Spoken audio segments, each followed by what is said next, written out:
tō tātou. Kia ora tātou. Honourable Hekia Parata. Tēnā koe te mana whakahaere o tira tēnā tātou katoa e whakawhaiti nei. Ko hekurangi te maunga, ko waiapu te awa, ko Ngati Porou te iwi. Tēnā tātou, tēnā tātou, tēnā tātou katoa. Can I say how proud I am to be standing in the House today, in your company, and in the company of all our tūpuna, whose presence I feel around us today. I am pleased that we were able to begin this final reading of the Ngati Porou Bill with our Minister of Māori Affairs, and as I rushed in from the airport, listening to the speeches and the names of the roll call of some of the Ngati Porou people who have been attendant upon this claim, I was concerned that I would get here in time and be able to participate in the final passage of this bill. Ka tahi nei au ka hoki mai tūwharetoa, me ngā mihi a tā tumu me te whānau o tūwharetoa kia tātou mō tēnei rā whakahirahira. I'd also like to join with the previous speakers in the House from all parties for the sentiments that they've expressed, for the ideas that they've canvassed, for the acknowledgements that they've paid to Ngati Porou, and for the recognition of the particular and unique and distinctive contribution that Ngati Porou has made to our nation of Aotearoa, New Zealand. We indeed do come from a tribe with particular characteristics that are sometimes misunderstood by the rest of the world and which strengthen all of us, no matter what pathway we walk in our lives and no matter what place we occupy at different stages of our lives. He tū whakaiti tēnei ki mua ia koutou, he tū whakahihi hoki. Nā te mea, he nui ngā mahi kua mahia e koutou, ngā kanohi o rātou kua mene atu ki te pō. Kei te mōhio tātou, e hari i te mea, ko koutou anake e waha nei tēnei kaupapa. Engari, ko ngā whānau, ko ngā tāngata, ko ngā kuia, ko ngā tīpuna, kua mene atu ki te pō, kei konei tonu rātou, kei wainganui ia tātou. This has been a long journey. It's been a long journey and at different times, different people have carried the responsibility of keeping the process going, of keeping the momentum up. And it has cost a lot of energy and emotion and time for all of you who have been involved with it. And I want to acknowledge all of you who have at different times carried this kaupapa, because it has relied not on one person but on everyone at different stages. It has allowed, although it has been in the context of a treaty settlement where injustices and breaches of relationships and trust have characterised this process, it has nevertheless allowed Ngati Porou to retell our stories to ourselves, to remind ourselves of the narratives that make us who we are, to remind us of the people from whom we are descended, and to remind us of the responsibility that we have to the future. So as other speakers have remarked, this is indeed the end of a particular chapter, but it is a chapter amongst many chapters yet to unfold in the Ngati Porou story, not only of who we are as a people, but of the continuing contribution that we can and must continue to make to Aotearoa, New Zealand. We, all of us engaged in this process, are nation builders. And the particular contributions that iwi across the country, and I'm mindful that there have been 4 other settlements passed in this House today, all iwi have a particular and distinct contribution to make to who we are as a nation. And I think that in going forward, the particular things that I'm interested in is what we do with this settlement and how we build the strength of Ngati Porou for the future, how we continue to invest in the cultural richness of who Ngati Porou is, how we ensure the dialectal richness of our language is imbued in our children, how we do not rely only on the education system to support that. It is not the education system and it is not the government's language. If we want te reo o Ngati Porou to be transmitted and transformed and to be part of the language of our children and of our mokopuna, then we have to speak it. It is not the government that comes to our christenings or our 21sts or our weddings or our tangihanga or our hura pōhatu. It is us. It is us that stand on the sidelines and cheer on Ngati Porou, East Coast, to ever greater victories. It is us that it is us that speak to ourselves about ourselves in our most modest way. And it is important that we are able to do that with the full range of the beautiful vocabulary that is part and parcel of who we are as Ngati Porou.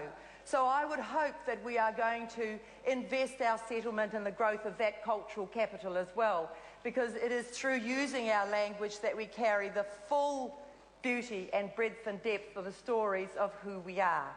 I would hope that we are going to invest our capital in the growth of our social well-being. Yes, that does include employment.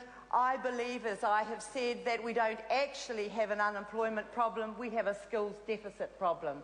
And Ngati Porou, through his and her story, has demonstrated its capacity to invest in education, to understand the importance of developing the most potent, the most powerful, the most transformational resource we will ever have, and that is the one between our two ears. It is how we think about ourselves. It is how we process the world around us. It is how we take the knowledge from the past and create new knowledge in order to continue the unfolding story of who we are as Ngati Porou and how we contribute that back to Aotearoa New Zealand. So I would hope, and I don't think it's coincidental, that I have the honour to stand before you today as our Minister of Education, that we in Ngati Porou will take the opportunity to really invest in growing the educational achievement of Ngati Porou children, wherever they are, kei te kāinga, kei te whenua. It is important that our babies and toddlers go to early childhood education, whether it's play centre, kindergarten, puna reo or kohanga reo. The fact is that they go, that they engage in the learning process, they take advantage of te whāriki, the architects of whom are in the gallery today, that they grow and become competent and go on to primary school, where they are received by teachers who care about their learning, who want to see them progress, and who understand that it is as much about language, identity and culture as it is about academic achievement. And so that they transfer on into secondary school and they achieve NCEA 2, so that they will have a meaningful qualification that allows them to have a self-determining life. And it would be helpful if you could contribute to our target of 85% of all 18-year-olds achieving NCEA 2 by 2016. Because, of course, it would be great if we could have a competition between iwi as to how many more Māori children we could have successful in our education system. Because then they will be self-directing and self-determining in terms of their life choices and their life chances.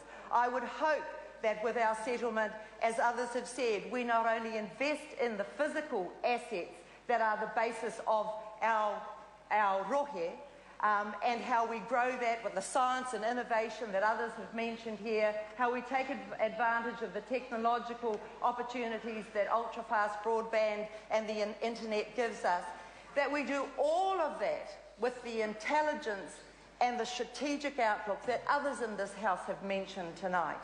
And we grow the social, economic and cultural capital of Ngati Porou, not just for Ngati Porou, but for the ongoing contribution that has been part and parcel of the way Ngati Porou has participated in the growth of our nation.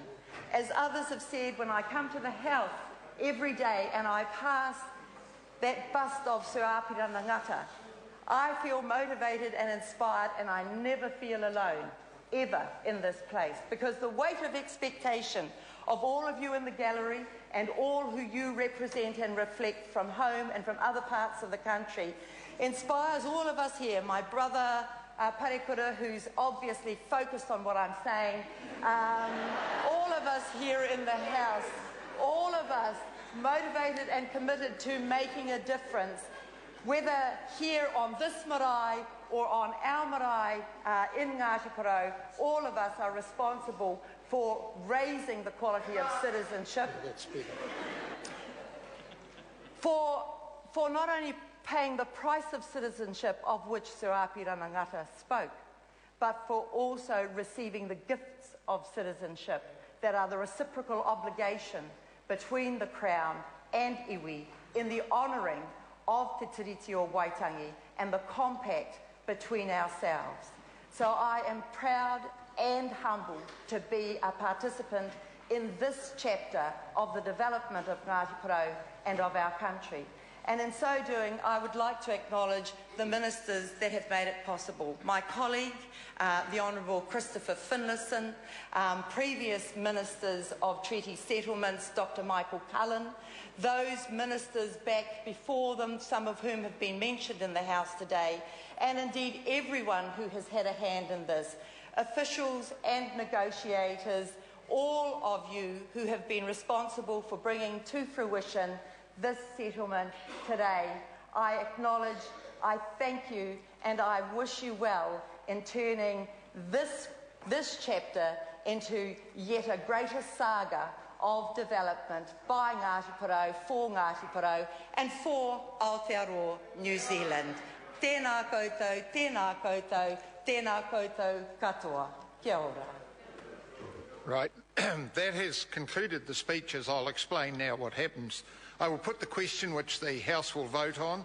The clerk will then read the bill, and permission is then be given for a waiata, which the tangata whenua in the gallery will do, and understand this to be a karakia at the end of that, after which I will lift the House. Right? So the question is that the motion be